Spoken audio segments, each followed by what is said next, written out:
নমস্কার প্রিয় শ্রোতা বন্ধুরা, রাধাকৃষ্ণ বিদ পিয়ালি চ্যানেলে আমি পিয়ালি আছি। আজকে আপনারা শুনছেন শিবপুরাণ। প্রিয় শ্রোতা বন্ধুরা, শিবপুরাণের প্রথম সংহিতা জ্ঞান সংহিতা।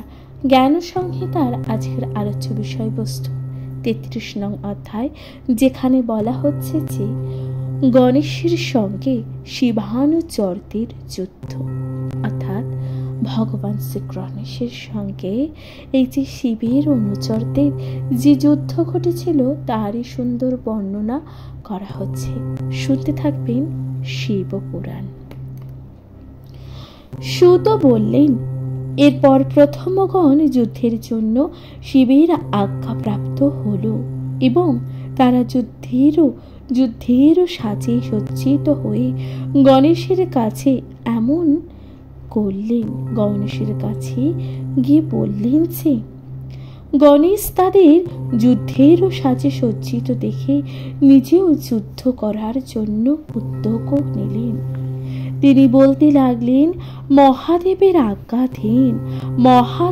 আজ্ঞাধীন প্রথমগণ যুদ্ধের জন্য আসুক। আমিও মাতা পার্বতীর আজ্ঞা পালনকারী, সুতরাং একা বালক হয়েও আমি যুদ্ধ করতে প্রস্তুত। এই কথাকে বলছেন ভগবান শ্রী গণেশ। গণেশ তখন কি বলতে থাকলেন যে আজ দেবী পার্বতী ও তার ছেলের শক্তির পরীক্ষা দেখুক।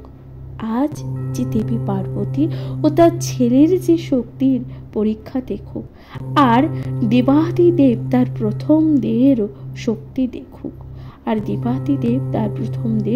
শক্তি দেখুক, আদ্য পার্বতী ও পরমেশ্বর সাংঘাতিক যুদ্ধ হবে। এই যে আদ্য পার্বতী ও পরমেশ্বরের যে সাংঘাতিক যুদ্ধ হবে তা ভগবান অবশ্যই দেখুক। গণেশ প্রথমগণের উদ্দেশ্যে বললেন, তোমরা যুদ্ধবীর হিসাবে খ্যাত, অনেকবার যুদ্ধ করেছ, কিন্তু আমি নিতান্তই বালক, আগে কখনো এই যুদ্ধ করিনি, এই প্রথম যুদ্ধ করব। এই যুদ্ধে তোমাদের হার জিতের লজ্জা আছে, কিন্তু আমার কোনো রকম লজ্জা নেই। এটা বিবেচনা করেই তোমাদের যুদ্ধ করা উচিত। তোমরা তোমাদের প্রভুর সামনে ও আমি আমার মাতার সামনে যুদ্ধ করব। ভালো মন্দ তারই বিবেচনাই করব, যা হবার তা হবে। এই কথাকে বলছেন শ্রী গণেশ। প্রথমগণ গণেশের এই ধরনের কথা শুনে অত্যন্ত রেগে গেলেন। তারা বিভিন্ন রকম অস্ত্রশস্ত্র নিয়ে যুদ্ধ করতে উদ্যত হলেন এবং ভীষণ হুঙ্কার দিতে শুরু করলেন। প্রথমে নন্দী এসে গণেশের একটা পা ধরল, ভৃঙ্গি এসে আবার আরেকটি পা ধরল। গণেশের হাত দিয়ে তাদের আঘাত করে পায়ের নিচে ফেললেন। শিবের সেনাদের তাড়িয়ে দিলেন। এইভাবে গণেশ কারোর কোমরে, কারোর পিঠে, কারোর মাথায়, কারোর জানুতে প্রচণ্ড আঘাত করলেন। গণেশের সামনে যেই আসতে লাগলো তারা অত্যন্ত আহত হতে লাগলেন। কেউ শিবের কাছে ছুটে গেলেন, আর কেউ যুদ্ধ এগোলেন না। এরপর গণেশ আবার দরজায় পাহারায় থাকলেন।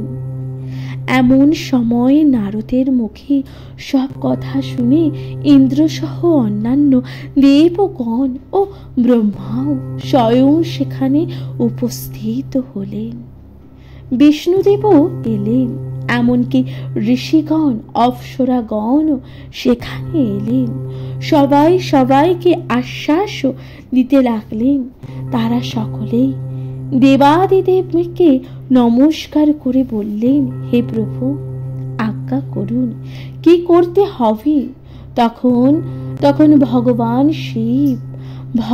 শিব প্রথমদের আহত হবার কথা তাদের বললেন।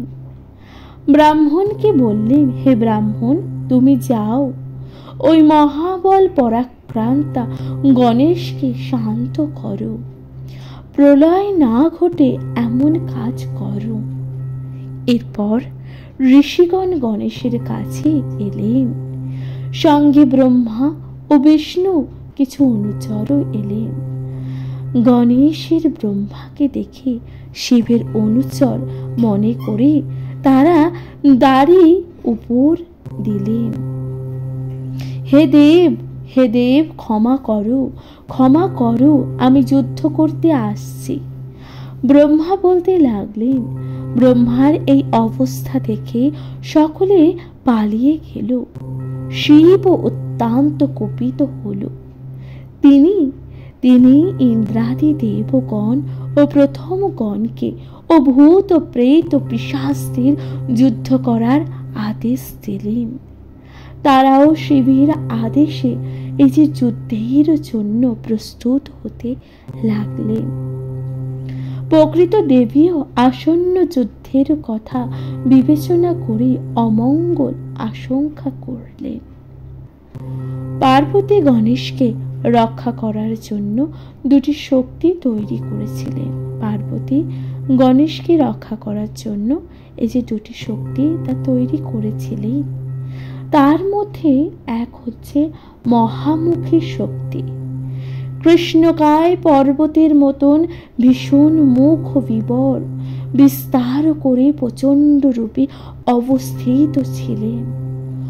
অপ্সরা শক্তি, অপরা শক্তি অসংখ্য অসংখ্য বাহু শরীর ও বিদ্যুতের মতন অলৌকিক তেজ সম্পূর্ণ হয়ে শিব পক্ষের সমস্ত এই যে অস্ত্রজাল নিজ মুখে তখন গ্রহণ করে আবার নিক্ষেপ করতে লাগলেন। যুদ্ধস্থলে দেবতাদের কাউকে দেখা গেল না, কিন্তু গণেশের সীমারেখা সর্বত্রই দেখা গেল। আগে যেমন এক মন্দর পর্বতকে সমুদ্রকে আলোড়িত করেছিল, তেমনি গণেশ একাই দুরন্ত সৈন্য সামন্তদের আলোড়িত করে ফেললেন। গণেশ একাই সকলকে আঘাত করলেন এবং তারা সকলেই কি করবে, কোথায় যাবে, 10 দিক যেন অন্ধকার দেখছে। গণেশ চারিদিকে গদা ঘোরাতে লাগলেন। সে কি ভয়ঙ্কর উন্মাদনা, তার সে কি তাণ্ডব নৃত্য। এই যুদ্ধ দেখার জন্য স্বর্গের অপ্সরা রম্ভা, মেনকা, উর্বশী ও তিলোত্তমা গণ এলেন। নারদ ও ঋষিগণ সকলেই যুদ্ধ দেখবার জন্য ছিলেন প্রস্তুত। তারা তখন গণেশের মতন এমন রূপবান গুণবান দেবতা আর কখনোই দেখেননি। গণেশকে তারা প্রথম কাল বলে মনে করে অত্যন্ত বিস্মিত হলেন। এই যুদ্ধের ফলে পৃথিবীর মধ্যেও প্রচণ্ড আলোড়ন সৃষ্টি হলো। পর্বতে যুদ্ধের প্রতিধ্বনি হতে লাগলো। অন্তরিক্ষ, গ্রহ, নক্ষত্র সবই আলোড়িত হতে থাকলো। দেবগণ ও প্রথম গণ পালিয়ে গেলেন। এই সময় শিবানুচর জানমুখ সকলকেই একসঙ্গে নিয়ে সামনে থেকে যুদ্ধ করতে লাগলে।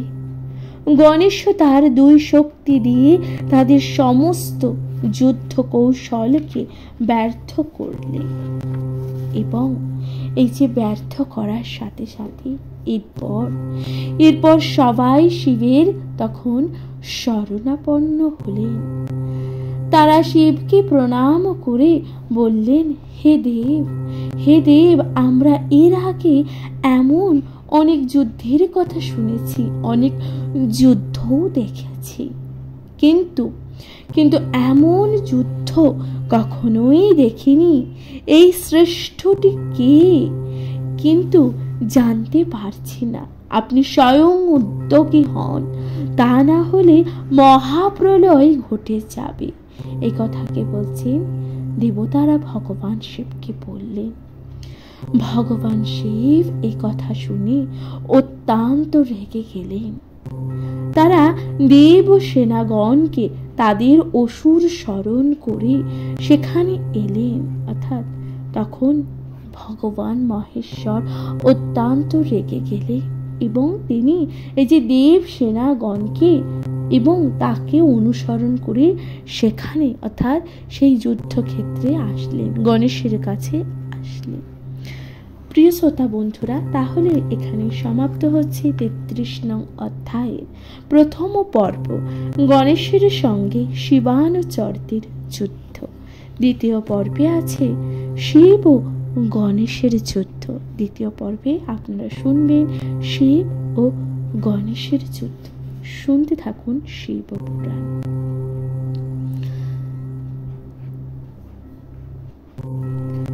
জানমুখ ও গণেশের যুদ্ধের সময় নারদ সেখানে উপস্থিত হলেন। তিনি মহাদেবকে নমস্কার পূর্বক বললেন, হে দেব, হে দেব, এই গণেশ বেঁচে থাকলে জগৎ সংসার ধ্বংস হবে। অতএব একে যে কোনো উপায়ে বধ করতে হবে। এই বলে নারদ চলে গেলেন। শিবও তার সৈন্যদের নিয়ে যুদ্ধ করতে উদ্যত হলেন। তিনি গণেশকে দেখলেন এবং অত্যন্ত বিস্মিত হলেন। তিনি ভাবতে লাগলেন, এই গণেশকে কি উপায় বধ করা যায়? সর্বগুণাতীত গুণময় ভগবান শিব ও বিষ্ণুকে যুদ্ধস্থল আসতে দেখে দেবগণ ও প্রথমগণ আনন্দ পেলেন। বিষ্ণু শিবকে বললেন, হে প্রভু, এই যে কপটতায়, বিষ্ণু শিবকে বললেন যে কপটতার আশ্রয় না নিলে এই যে তমগুণময় গণেশকে বধ করা যাবে না। অতএব আমি ওকে মুগ্ধ করছি, আপনি ওকে বধ করুন।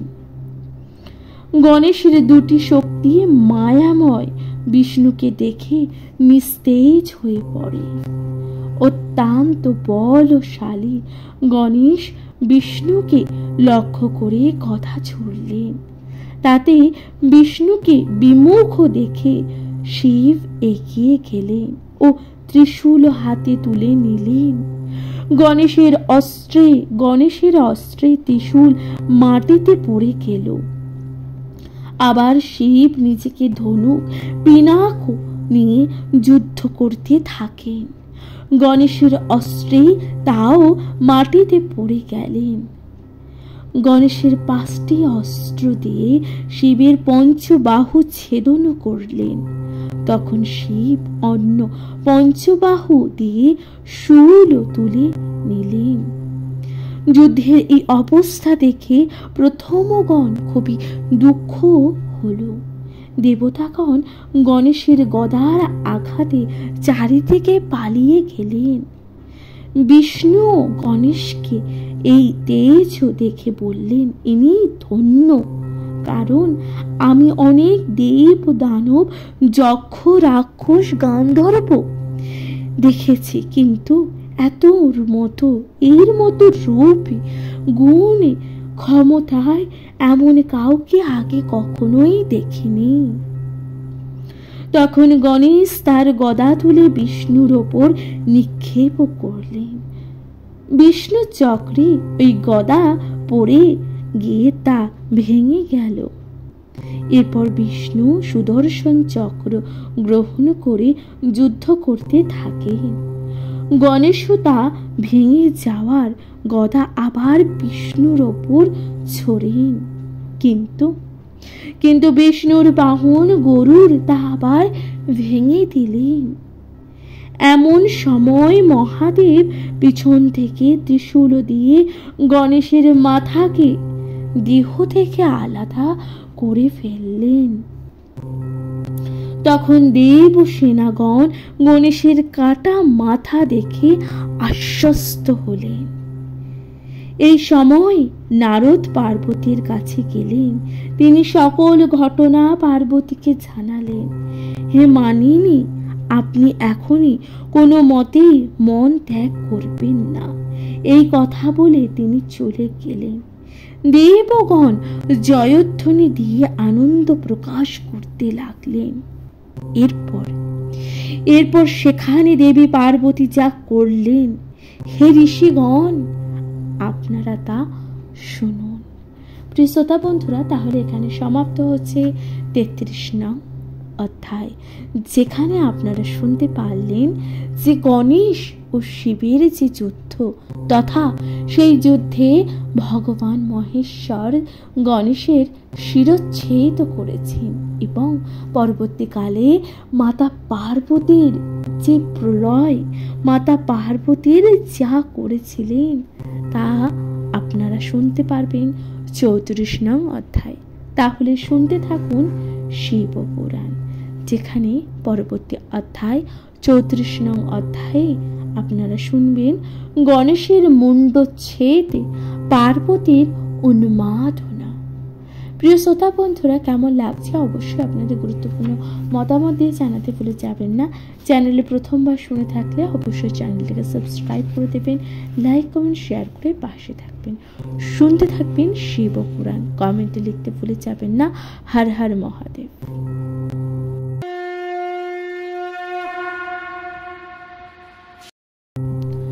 নমস্কার প্রিয় শ্রোতা বন্ধুরা, আপনারা শুনছেন শিব পুরাণ। আজকের আলোচ্য বিষয়বস্তু শিব পুরাণের 34 নং অধ্যায়, যেখানে আপনারা শুনবেন গণেশের মুণ্ডচ্ছেদে পার্বতীর উন্মাদনা। সুত বললেন, হে ঋষিগণ, এরপর যা হয়েছিল, দেবী রেগে গিয়ে যা করেছিলেন, আজও তা বলছি, আপনারা শুনুন। শিব ও গণেশের এই যে মুণ্ডচ্ছেদ করে পার্বতীর মনে কষ্ট দিলেন, দেবী অত্যন্ত রেগে গেলেন। তিনি বলতে লাগলেন, হায়, আমি কোথায় যাব, কি করব, আমি কি তবে এই জগৎ সংহার করব? এইভাবে চিন্তা করতে করতে হাজার হাজার শক্তি তৈরি করলেন। তার তেজ থেকে উৎপন্ন হলো শক্তি সকল জননীকে প্রণাম করলেন এবং বললেন, মাতো, আজ্ঞা করো, কি করতে হবে? পার্বতী বললেন, তোমরা জগৎ সংহার করো। এর মধ্যে দেব, দানব, যক্ষ, রাক্ষস, গন্ধর্ব, প্রথম গণ বলে কিছু বিচার করবে না। পার্বতী এইরকম আদেশ পেয়ে শক্তিগণ, অর্থাৎ এই যে মাতৃশক্তিগণ জাগরিত হলো, জাগতিক প্রাণীদের সংহার করতে লাগলো। মনে হলো যে এক কল্পের শেষ হতে চলেছে। শক্তিগণ ব্রহ্মা, বিষ্ণু, শিব, ইন্দ্র, কুবের, সূর্য ও অন্যান্য দেবতাদের বাছ বিচার না করে সংহার করতে উদ্যত হল। যেদিকে চোখ যায় দেখা যায়, কানা, খোরা প্রভৃতি শক্তিগণ ভীষণ রূপ ধারণ করে সংহার করার জন্য এগিয়ে যাচ্ছে। এখানে একটি সুন্দর শ্লোক আছে, যেখানে বলা হচ্ছে যে, হস্ত্রে ধৃতাংশু দেবাংশু মূর্খে নৈবাশ্চ ক্ষিপ্তংস্তথা তং সংহারো তদা দৃষ্টং হর হর স্থৈশ্চৈব। তারা এক করে দেবতাদের হাতে তুলে নিয়ে নিজেদের মুখে পুড়তে থাকে। ব্রহ্মা, বিষ্ণু, মহেশ্বর, ইন্দ্র প্রমুখ দেব ও ঋষিগণ অসময়ে সংহার করতে উদ্যত শক্তিকে দেখে নিজের জীবনের প্রতি সংশয় প্রকাশ করতে থাকেন। তখন সকলেই নিজেদের মধ্যে আলোচনা করতে থাকেন যে দেবী পার্বতী যদি প্রসন্ন হন তাহলে এই জগৎ সংসার রক্ষা পাবে, না হলে কিছুই থাকবে না আর। দেবতাগণ তখন এই কথা চিন্তা করতে থাকলেন। ওই আঘাতের ফলে ভগবান শিবের ঘটি দেশ ভেঙে যায়। ফলে তিনি অত্যন্ত দুঃখিত। তিনি কখনো পার্বতীর কাছে যেতে পারছেন না। কিন্তু কোনো যক্ষ, কিন্নর, দেব, ব্রহ্মা, বিষ্ণু আত্মীয় পরিজন কেউই পার্বতীর সামনে যেতে পারছেন না। পার্বতীর অসামান্য তেজের কাছে কেউই পার্বতীর সামনে যেতে চাইছেন না। তথাকালে নারদ সেখানে এলেন। তিনি দেবতাগণের কাছে কোনো কাজে লাগবেন কিনা এই ভেবে সেখানে আসেন। তিনি ব্রহ্মা, বিষ্ণু, মহেশ্বর প্রথম গণের সঙ্গে মিলিত হলেন এবং কথা বললেন, যাতে সবাই চিন্তা করে কোনো উপায় বের করতে পারেন। নারদ নিজের দেবী পার্বতীর কৃপা কিভাবে লাভ করা যায় তার ব্যবস্থা করতে থাকলেন। এরপর নারদ ও ঋষিগণ মিলে শিব মন্দিরে যান। সেখানে তারা জগৎ জননীকে প্রণাম করলেন এবং তার স্তব করতে লাগলেন। বললেন, হে মাতো জগদম্বে, আপনি আত্মা প্রকৃতি, আপনাকে নমস্কার। আপনি অপর্ণা, আপনাকে নমস্কার। আপনি গিরিজা, আপনাকে নমস্কার। হে মা দুর্গে, আপনি ভাবেরও মন মোহিনী ভবানী, আপনাকে নমস্কার। আপনি ভদ্রা ও আদি প্রকৃতি, আপনাকে নমস্কার। মাতো, আপনি চণ্ডিকা, আপনি কাত্যায়নী, আপনাকে নমস্কার। নারদ ও ঋষিগণ এইভাবে দেবীর স্তব করতে লাগলেন, কিন্তু দেবী সন্তুষ্ট হলেন না। এরপর নারদ ও ঋষিগণ দেবীর পাদ ও পান্তে প্রণাম করে আবার স্তব করতে লাগলেন। তারা বললেন, দেবী ক্ষমা করুন, ক্ষান্ত হন, না হলে জগৎ সংসার শেষ হয়ে যাবে। হে পরমেশ্বরী, এই শিবই আপনার স্বামী। দেব ঋষিগণ এবং অন্যান্য প্রজা সকলই আপনারই। অতএব আপনি আমাদের ক্ষমা করুন। দেবী চণ্ডিকা তাদের এই কথা শুনলেন। তিনি প্রসন্ন হলেন। তিনি বললেন যে,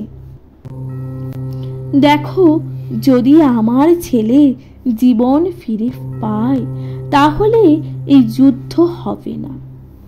যদি গণেশ আজ থেকে তোমাদের মধ্যে পুজো পায় ও সকলের মধ্যে শ্রেষ্ঠ বলে বিবেচিত হয়, তবে তোমরা সুখ পাবে।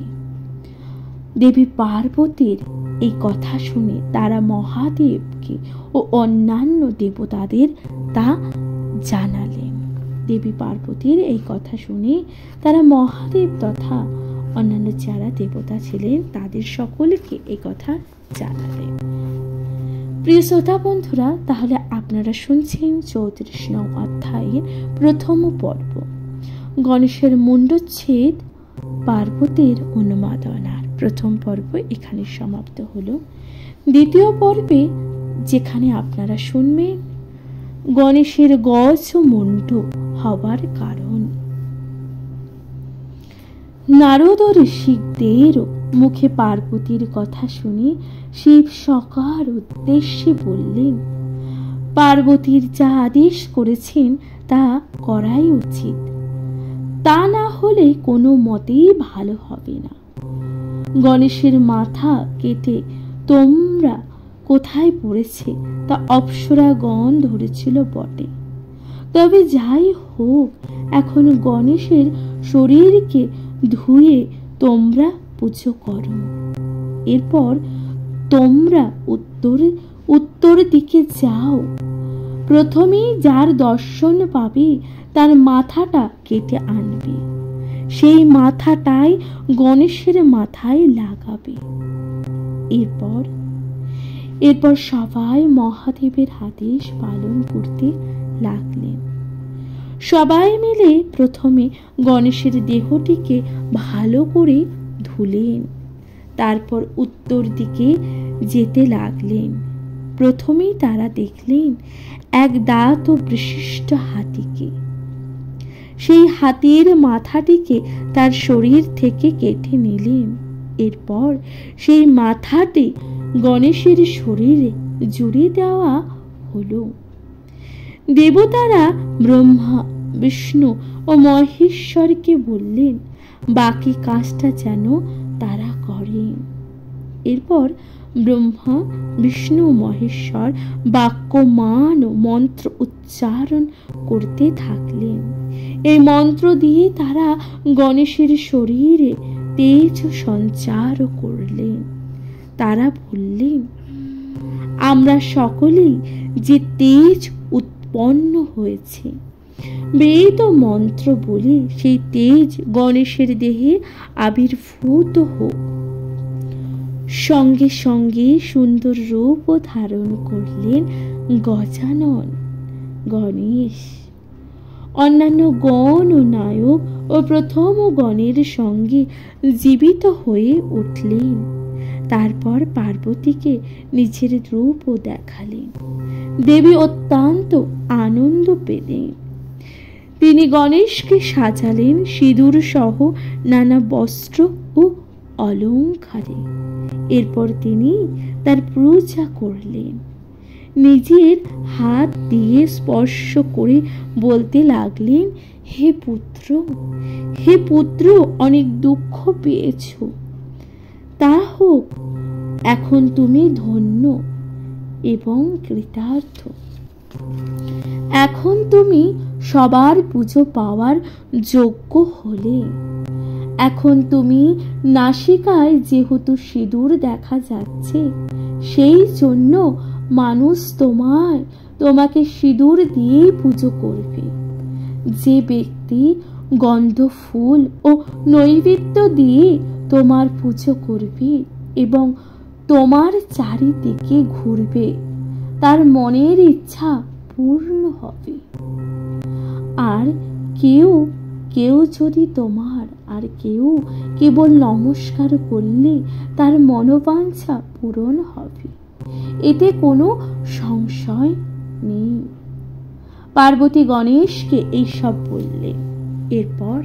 এরপর তিনি তার নিজের শক্তিগুলির প্রকাশ ঘটিয়েছিলেন, সেগুলি নিজের মধ্যে বিলীন করে নিলেন। এখন দেবতাদের উদ্বেগ ও ভয় অনেকটা কমল। তারা সকলেই দেবী পার্বতীর স্তব পূর্বক তাকে সন্তুষ্ট করলেন। এরপর গণেশকে নিয়ে শিবের কাছে গেলেন। গণেশকে শিবের কোলে বসালেন। শিব ও গণেশের মাথায় আশীর্বাদের হাত ছোঁয়ালেন এবং দেবতাগণকে বললেন, ইনি আমার ছেলে। এরপর গণেশ তার মা বাবা অর্থাৎ মহেশ্বর ও দেবী পার্বতী এবং ব্রহ্মা, বিষ্ণু, নারদ অন্যান্য দেবতা ও ঋষিগণকে প্রণাম করলেন। তিনি বললেন, হে প্রভুগণ, আপনারা আমার অপরাধ ক্ষমা করবেন। জীবগণের পক্ষে জীবগণ নিজের পক্ষ সমর্থন করাই হলো স্বাভাবিক গুণ। তখন ব্রহ্মা, বিষ্ণু, মহেশ্বর বললেন, আমরা যেমন পুজো পাই, গণেশও একই রকম পুজো পাওয়ার যোগ্য। আগে গণেশের পুজো হবে, গণেশের পুজো করে পরে আমাদের পুজো করবে। যদি আগে গণেশের পুজো না করে আমাদের পুজো কেউ করে, তাহলে সেই পুজোয় অতি অল্প ফল লাভ হবে। এ বিষয়ে কোনো সন্দেহ কিন্তু নেই। এরপর আগে শিব ও গণেশকে পুজো করলেন, তারপর ব্রহ্মা, বিষ্ণু, পার্বতী ও অন্যান্য দেবগণ তার পুজো করলেন। গণেশকে তারা গণদের মধ্যে শ্রেষ্ঠ করলেন। অনন্তর মহাদেব তার ছেলে গণেশকে বর দিলেন, বললেন, হে গণেশ, তোমার নাম হবে বিঘ্নহর্তা বা বিপদনাশক। এই নামে তুমি সকলের শ্রেষ্ঠ হবে। এখন থেকে তুমি হলে আমার গণাধাক্য এবং আমার পূজনীয়। এইভাবে দেবাদিদেব মহাদেবের গণেশকে পুজো করলেন। আবার বাদ্য বাজনা দিয়ে তিনি গণেশকে অনেক আশীর্বাদ করলেন। সম্মুখস্থ দেব ও দেবী ও অপ্সরাগণ বললেন, যাতে তারা বিভিন্ন বাজনা ও নাচ গান সহ গণেশের পুজো করেন। তাদের পুজো করা হলে মাহাত্ম্য শিব বর দিলেন। হে গণেশ্বর, যেহেতু দেবী পার্বতী এই কার্তিক মাসের কৃষ্ণ পক্ষে চতুর্থ তিথিতে প্রথম প্রহরে তোমায় তৈরি করেছিলেন, সেই কারণে লোকে তোমার চতুর্থ ব্রতী করবে। আমার আদেশ এই যে কার্তিক মাসের কৃষ্ণ চতুর্থী থেকে বৎসর শেষের চতুর্থী পর্যন্ত তোমার ব্রত চলবে। তিনি আরো বললেন, যারা সংসারে অসীম সুখ ও বাসনা কামনা করে, তারা চতুর্থী তিথিতে ভক্তি ভরে নিয়ম মেনে তোমার পূজা করবে। অগ্রহায়ণ মাসের কৃষ্ণ চতুর্দশীতে মানুষ সকালে স্নান করে উপবাসে থেকে রাত্রিতে প্রথম প্রহরে পুনরায় স্নান করে গণেশের পূজা করবে ও ব্রাহ্মণকে নিমন্ত্রণ করে খাওয়াবে। গণেশের পুজো ধাতুর মূর্তিতে অথবা মাটির মূর্তিতে তৈরি করবে। সঙ্গে গন্ধ, ধূপ, দীপ, নৈবেদ্য ও পানও থাকবে। 101 ত্রিপদ ও অথবা 100 এবং 21টি দুর্বা দিয়ে গণেশকে যে পূজা করবে, এরপর স্তব ও নমস্কার করে সন্তুষ্ট করবে এবং ওম এবং ওর কিরীটি স্থলে বালক ও বালচন্দ্রকে পুজো করবে।